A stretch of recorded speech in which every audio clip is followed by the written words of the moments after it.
प्रेक्षकांनो, छोट्या बयोची मोठी स्वप्न या मालिकेत तुम्ही बघितलं होतं शनिवारी की गौतमीला कळलंय की बयोच विशालची सिक्रेट गर्लफ्रेंड आहे. आता बयो म्हणते तुम्ही समजताय तसं नाहीये, तुमचा काहीतरी गैरसमज होतोय. आता गौतमी तिला म्हणते म्हणजे मी समजते तसं काही अंशी आहेच ना. बयो गौतमीला म्हणत असते तुम्हाला अर्धवट माहिती मिळाली आहे. आता ही गौतमी म्हणते अर्धवट का होत नाही, पण तू मान्य करतेस ना तुझं विशालवर प्रेम येते, ठीक आहे हरकत नाहीये. तू आत्ता जरी काही बोलली नाहीस ना तरी इराच्या सुखासाठी तुला आता सगळंच्या सगळं खरं बोलावंच लागणार आहे. गौतमी बयोला ब्लॅकमेल करत असते. आता बयो म्हणत असते एवढं सगळं माहीत असूनही तुम्ही कशाला मग इराच्या साखरपुड्याचा घाट घालताय. गौतमी हसते आणि म्हणते चांगला प्रश्न विचारलास. जेव्हा कोणी तोंड उघडत नाही ना तेव्हा त्याचं नाक दाबावं लागतं. बयोला कळत नाही गौतमी काय म्हणते. आता गौतमी म्हणते इरा आणि विशालची साखरपुड्याची जय्यत तयारी होणार, पण तो साखरपुडा होणार नाही कारण तो साखरपुडा तू मोडायचा. तू सगळं खरं सांगत नाहीयेस ना, त्यामुळेच आता तुझं तोंड उघडायसाठी नाक दाबावं लागणार आहे मला. बयो काही बोलणार तेवढ्यात गौतम म्हणते गप्पे, कसं करायचं काय करायचं ते तुझं तू डोकं चालव आणि कर, चल निघ आता इथून. आता बयोला तिने हाकलवून दिलंय अक्षरशः. आता बघा प्रेक्षकांनो, या साखरपुड्याची सगळी तयारी पुढे त्यांनी दाखवली आहे. आरव आता सगळं डेकोरेशन करतोय घरातलं. सुमन बयोला बाजूला नेते आणि म्हणते इकडे ये बरं बयो, काय चाललंय तुझं हे सगळं. अगं विशाल आणि इराचा साखरपुडा होतोय आणि तू काहीच बोलत नाहीयेस. अगं स्वतःचं प्रेम असं दुसऱ्याला सहज देऊन टाकणार आहेस का तू. बयो मात्र अजूनही तिथे निरुत्तरच उभी आहे. आता बघा प्रेक्षकांनो, या अंकिता आणि हेतल दोघी आल्यात आणि असं त्यांनी बरीच डेकोरेशनाचं सामान वगैरे आणलंय.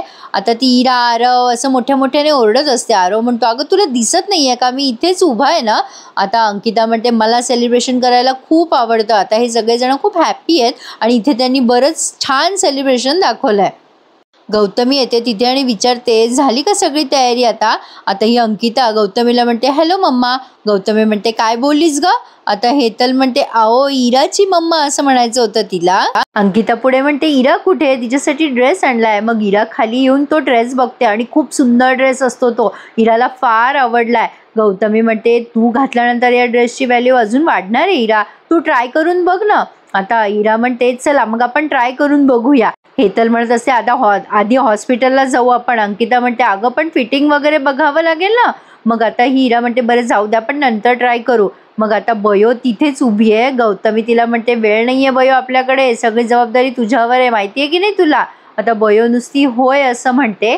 गौतमी म्हणते मग काय बघत बसल्यात, चला पटापटा आवरा सगळं. गौतमी सांगत असे सगळं छान झालं पाहिजे फंक्शन. आता रमाकांत येतो आणि म्हणतो सगळं होणार, एकदम छान होणार, माझ्या पुतणीचा साखरपुडा आहे, डेकोरेशन वगैरे सगळं बारीक सारीक काम मी घेईल की करून. रमाकांत खुश होत म्हणतो मी माझ्या पुतणीच्या साखरपुड्यात नाचायला मोकळा. आता तेवढ्यात तिथे शुभंकर येतात आणि म्हणतात छान तयारी केलीत की तुम्ही सगळ्यांनी. आता मी दवाखान्यात जातो आणि विशालसाठी एंगेजमेंटचा ड्रेस घ्यायचा आहे, तो पण घेऊन येतो. आता इरा म्हणते बाबा हा कलर बघ, असाच आउटफिट आणा विशालला म्हणजे आम्ही मॅचिंग होऊ. आता शुभंकर म्हणतात बरं बाई काही हरकत नाहीये. अगं बयो तू चलशील का माझ्यासोबत हॉस्पिटलमध्ये, माझं महत्त्वाचं काम होतं, शुभंकर बयोला म्हणतात. आता शुभंकर बयोला घेऊन जात आहेत हॉस्पिटलमध्ये. आता इकडे यांची तयारी चालू आहे. तर आता विशाल असा सिरियस बसलेला असतो बिचारा केबिनमध्ये. शुभंकर म्हणतात अरे विशाल काय कसला एवढा विचार करतोयस. विशाल म्हणतो अरे काही नाही सर, ते त्याची तंद्री लागलेली असते ॲक्च्युली. आता शुभंकर म्हणतात अरे बाबा विशाल काय हे तुझी आज एंगेजमेंट आहे विसरला की काय. बरं विशाल आपण लंच नंतर तुझ्यासाठी सूट घ्यायला जाऊयात. मी बोलून ठेवलंय दुकानदाराशी. अरे पण मला नाही येता येणार, माझी जरा मीटिंग आहे पेशंटच्या रिलेटिव्ह सोबत.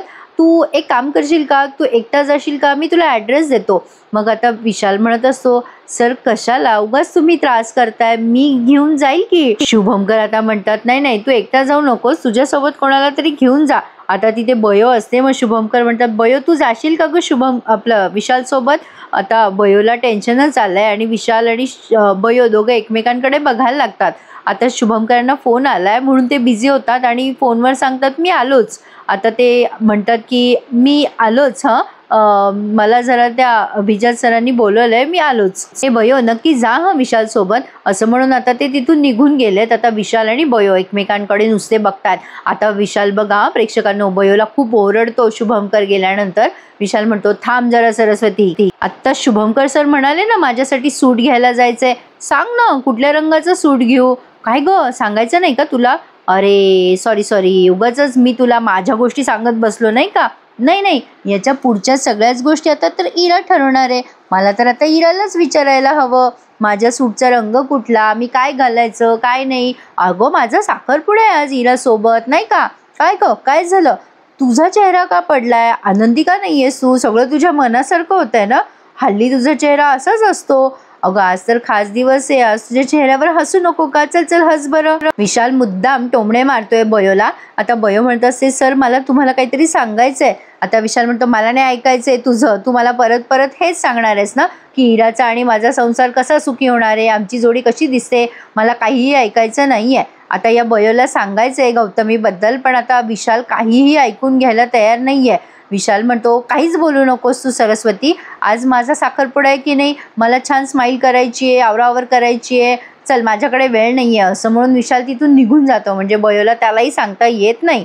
आता इकडे बघा प्रेक्षकांनो, या शुभंकरांना या अधिराजने बोलवलंय आणि मॅनेजमेंटची कामं त्यांच्या हाती सोपवलं आहेत आणि म्हणतो की आता तुम्ही छान काम कराल याची खात्री आहे मला, तुमच्यापेक्षा सगळ्यात जास्ती आनंद आम्हाला होतोय. मग आता पोटे सर लगेच म्हणतात सर लहान लहान तोंडी मोठा घास घेऊ का, पण मला खूप आनंद झालाय हो तुमच्यासाठी. आता शुभंकर सरांना अभिनंदन वगैरे म्हणतात आणि गुलाबाचं फूल देतात. ते पोटे सर म्हणत असतात सर तुम्हाला खरं तर हे आधीच मिळायला हवं होतं ऑनर, पण आता मिळाली आहे ना तुम्हाला पोस्ट, त्यामुळे तुम्हाला खूप अभिनंदन. आता तो अधिराज म्हणतो आता मी बोलू का. मग आता पोटे सर म्हणतात हो हो प्लीज. आता या अधिराजने एक फाईल दिली आहे शुभंकरांकडे आणि आता तो म्हणतो यावर सही करा आणि तुमचा कार्यभार स्वीकारा. शुभंकर ते वाचतात आणि त्यावरती सही करतात. आता बघा प्रेक्षकांनो, यांना डॉक्टर ठेवलंच नाहीये त्या अधिराजने. आता तो पुढे कसे टोमणे मारतो ते बघा. आता शुभंकर सर म्हणतात त्याला, तेव्हा हा म्हणतो तुम्ही मला आदिनाथ म्हणू शकता. मग आता तेवढ्या तिथे बयो येते आणि शुभंकरांना सांगते की चला सर तुम्हाला तिकडे वॉर्ड नंबर 6 मध्ये जायचंय. आता शुभंकर म्हणतात हो चल बयो मी आलोच. आता ते चेकअपसाठी म्हणून जाणार, तेवढ्यात हा आदिनाथ म्हणतो सर सर अहो तुम्ही कुठे निघालात, अहो तुमची पोस्ट बदलली, तुमची कामं पण बदललीत की नाही. आता अहो तुम्ही कुठे डॉक्टर राहिलात, आता तुम्ही डिसिजन मेकर झालात आणि आता तुम्ही डिसिजन मेकर आहात, डॉक्टर नाही आहात. आता तुमची जबाबदारी वाढली आहे. शुभंकर सर पण असं म्हणतात, तेव्हा हा आदिनाथ म्हणतो तुमच्यासारख्या मोठ्या माणसाला किंतु परंतु पण हे शोभत नाही हो, तुमच्यावर खूप मोठी जबाबदारी आहे हॉस्पिटलची, तुम्हाला नवीन रिक्रुटमेंट्स करायच्या आहेत, वेगवेगळ्या फाईल्स सगळ्या चेक करायच्या आहेत, किती सह्या करायच्या तुम्हाला सगळ्याच महत्त्वाच्या डॉक्युमेंट्सवर, हे रुटीन चेकअप वगैरे करायला पोटे सर आहेत की. तर आता थोडक्यात काय, आदिनाथला जे बोलायचे ते बयोला आणि या शुभंकर सरांना कळलंय. आता बयो पुढे काही बोलणार, तेवढ्यात हा आदिनाथ म्हणतो काय ग तुझं काही विश्वास नाही का पोटे सरांवर, ते करतील ना चेकअप. आता तेवढ्यात बयोला बोलावणं येतं की आणि ते पिऊन दादा येतात आणि खूप साऱ्या फाईल्स घेऊन येतात. आदिनाथ म्हणतो आली आली, शुभंकर सरांची जबाबदारी आली. आता खूप साऱ्या फाईल्स तो शुभंकरांच्या समोर ठेवतो आणि म्हणतो बघा सर आता तुमच्या सहीची ताकद दाखवा, आता तुम्ही याच्या सगळ्या फाईल्सवर सह्या करा. आता शुभंकरांना कळतंय की नुसतं बावली म्हणून आपल्याला इथे ठेवण्यात आलंय.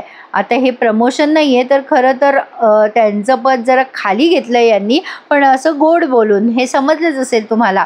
तर आता हे पुन्हा लगेच आदिनाथ म्हणतात चला सर तुम्ही उभे का आहात, बसा ना. पोटे आता चेकअपसाठी म्हणून निघालेले असतात, पण आता पुन्हा एकदा शुभंकर सरांकडे येऊन म्हणतात सर मला जरा तुमची हेल्प हवी होती. शुभंकर सर म्हणतात बोला ना. मग पोटे म्हणतात मी ना माझा स्टेथिस्कोप विसरलोय, तुमचा मिळेल का मला, आणि तसंही तुम्हाला आता त्याची काय गरज आहे. आता हा आदिनाथ म्हणतो बरोबर आहे तुमचं, अगदी 100% घेऊन टाका, तो स्टेथिस्कोप घेऊन टाका, ते तपासायचं असतं ना प्रेक्षकांनो ते.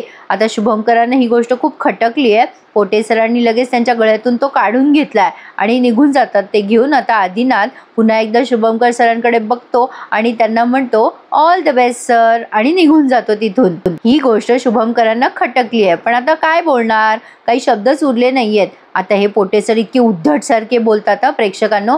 आता ती बयो तिथे चेक करत असते पेशंटला. आता ते पोटे सर तिथे जातात, काय ही यांची असभ्य भाषा. ते म्हणतात काय गे काय करायचं सांग पटकन, थोबड्याकडे काय बघतेस माझ्या, चल बोल. जरा भाषा सुधारावी प्रेक्षकांनो या मालिकेमध्ये, हे मी अगदी आवर्जून सांगू इच्छिते. बयो म्हणत असते सर रुटीन चेकअप करायचंय पेशंटचं, हे घ्या. आता ती फाईल देते हातात. तेवढ्यात इरा आणि अंकिता तिथे येतात. या पोटे सरांबद्दल आधीच या कोणालाच रिस्पेक्ट नाही आहे प्रेक्षकांना. वैभवीच्या प्रकरणामुळे हे सगळं घडलं आहे. आता अंकिता आणि इरा या पोटे सरांना बघतात. अंकिता म्हणते, यांना काय घाबरायचं आहे, चल बघू नको त्यांच्याकडे. जैसे ज्याचे कर्म तैसे फळ देतो ईश्वर, असं पोटे सरांच्या बाबतीत झालंय. आता इरा म्हणते, अगं बयो, आम्ही तुलाच भेटायला आलोय. हे बघ माझी साडी म्हणजे ड्रेस आलाय बरं का, म्हणजे साडी कम ड्रेस आहे. हे बघ ना, तू न बघताच निघून गेलीस म्हणून तुला दाखवायला आले. कशी वाटली बघ ना. आता बयो ती साडी बघते, पण आता आधीच तिला कुठे आनंद झाला एवढा साखरपुड्याचा, ती काही रिस्पॉन्स देत नाही. थोडक्यात काय, पोटे सर समोर असून सुद्धा या त्यांच्या पर्सनल गोष्टी तिथे दवाखान्यात डिस्कस करताय. आहे पोटे सरांचा मान. असो, तर आता पुढच्या सीनमध्ये त्यांनी दाखवलंय इरा खूप खुश असते आणि लगेच साखरपुड्याची तयारी पण दाखवली आहे. ठरल्याप्रमाणे बयोचा चेहरा उतरलेलाच असतो, पण तिचा ड्रेस मात्र अतिशय सुंदर आहे. इरा सुद्धा खूप गोड दिसतीये. यांनी सगळ्या पोरींनी मस्त मेकअप वगैरे केलंय, साखरपुड्यासाठी तयार झाल्यात. हेतल म्हणत असते, किती गोड दिसतेस तू इरा. आता अंकिता म्हणते, हो खरंच खूप गोड दिसतेस, पण बयोचा चेहरा उतरलेलाच. आता अंकिता म्हणते, आपण ना मस्त सेल्फी काढूया, तू इथे उभी राहा ना इरा.